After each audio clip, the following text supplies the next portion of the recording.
Hello there, Star Wars fans, and welcome back to another RebelScum.com video review. And today we are finally reviewing the Black Series Gaming Greats number 14, Riot Scout Trooper. Here he is in the packaging. He is from the sequel to Jedi Fallen Order, Jedi Survivor. And just real quick, in case you're a Star Wars fan who doesn't have time to play video games, or you're uninterested in playing video games, but you still want to experience the story of Star Wars Jedi Survivor, you can catch my stream of it on my Twitch channel, Triptychonus86. Catch me live. I go live intermittently. I strictly cover story content for these Star Wars games, and right now I'm covering Jedi Survivor, but in case there's some episodes you may have missed, well, you can go back and watch them here on the RebelScum.com YouTube channel where they're being uploaded.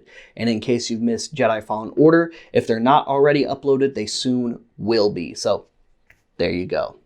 So anyway, here he is in the packaging. Like I said, still got the window there, which is very nice. You got side profile artwork of the character right there. And on the back, more of that artwork and words and things. And that's pretty much it for the packaging. And here he is right out of the packaging. He looks awesome. Actually, this one looks a little bit better than his Jedi Fallen Order released counterpart.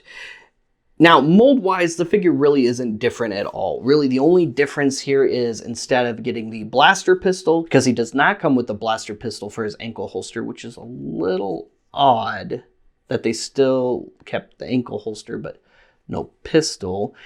He comes with the Riot shield, which is in the game, of course. It is something that these new variant of Scout Troopers are using. It just makes them a little bit tougher, and by a little bit tougher, I just mean more annoying, because they can deflect your lightsaber and blaster shots with this thing right here, and then just, you know, whack you with their baton. Certainly a little bit more effective than the regular Scout Trooper with stun baton that you see in both Jedi Fallen Order and Jedi Survivor, because the regular Scout Trooper did, of course, return in Jedi Survivor.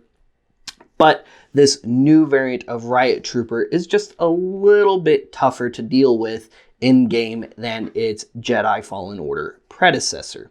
Now, as far as design goes, like I said, it's the same design, it's the same suit. Even in-game, it's the same design in the same suit. And since we were getting a new shield accessory to justify the release of another Scout Trooper, I feel as though we should have also gotten the officer pauldron from both games, because in both games, you do see the regular Scout Trooper and the Scout Trooper officer with the bright orange pauldron on his right shoulder. And same goes for these. There is a regular version and an officer variant, where the only difference is, of course, he's got a bright orange pauldron as well. He has a slightly bit more aggressive moveset, and he's a little tougher to kill, just like with the officer variants in the first game. So I feel like that would have been nice. That way we also get a slightly different class of trooper, other than we're just getting a shield this time. Don't get me wrong, I like the shield. The shield is cool. But if we're going to justify a re-release of a figure by giving it more accessories than its previous release, well, we shouldn't A, take away an accessory, and B, only include one more accessory. I feel like we should have gotten at least the officer's pauldron, but that's just me. Let me know your thoughts in the comments as well. For comparison, here he is next to the Jedi Fallen Order release that was in the Phase 3 Black Series packaging right here.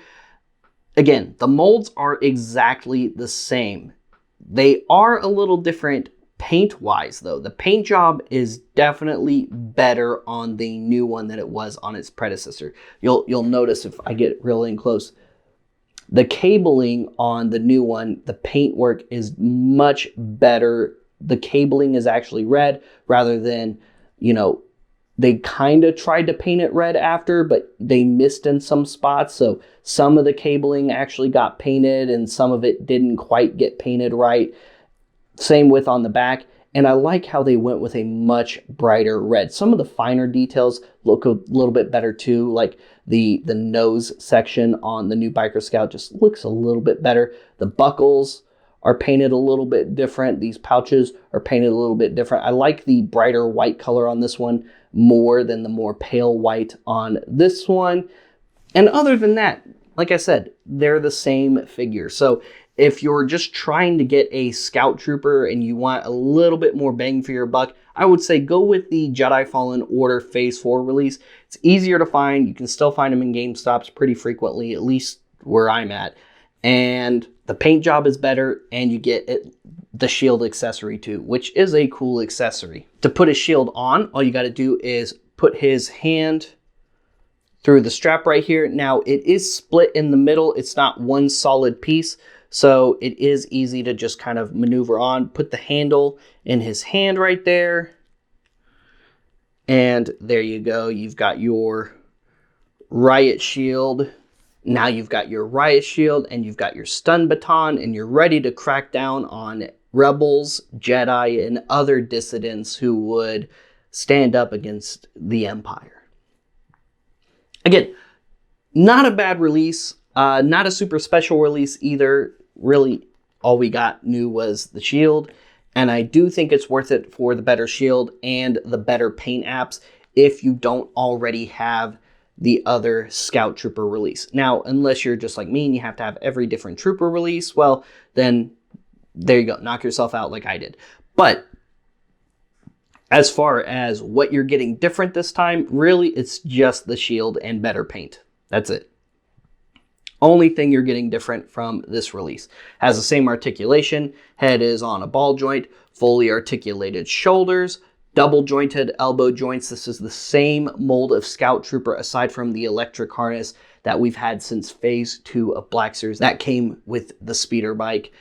Wrist articulation. You have upper waist, hips, upper thigh, double jointed knees, an upper boot swivel, and that was so it could fit on the speeder bike better, and fully articulated ankles as well. So a very well articulated figure, a better release in my opinion than the Phase 3 Scout Trooper. And really the only thing that could have made this release better in my opinion is if we had the bright orange officer's pauldron to put on this figure. Guys, thank you so much for tuning into today's review featuring the Black Series Gaming Greats number 14 Riot Scout Trooper from Star Wars Jedi Survivor, the video game. What do you think about all the new troop variants and droid variants so far in Jedi Survivor out of the figures we've gotten so far? And what figures do you hope to see us get in the future in both Black Series and Vintage Collection from Jedi Survivor? Let us know in the comments. Stay tuned for more Black Series reviews. Check out some of our other content, including our gaming content. Again, in case you don't play video games or don't have time, but still want to experience the story of Jedi Survivor, I've been covering that story for your viewing pleasure to the best of my ability. My gaming skills could be better. Check that out here on the rebelscum.com YouTube channel as well. Like and subscribe, follow us on social media. Check out rebelscum.com daily for daily posts, content, and news. If you like cool Star Wars merch like these Black Series figures here, check out Order 66 Toys. They do a weekly Friday night live sale starting at 7 p.m. Central Time. And check out our other new archival website, collectorsoracle.com, where you can manage and catalog your collection like a pro. We'll see you guys later. We'll see you another time. May the Force be with all of you, you Rebel Scum.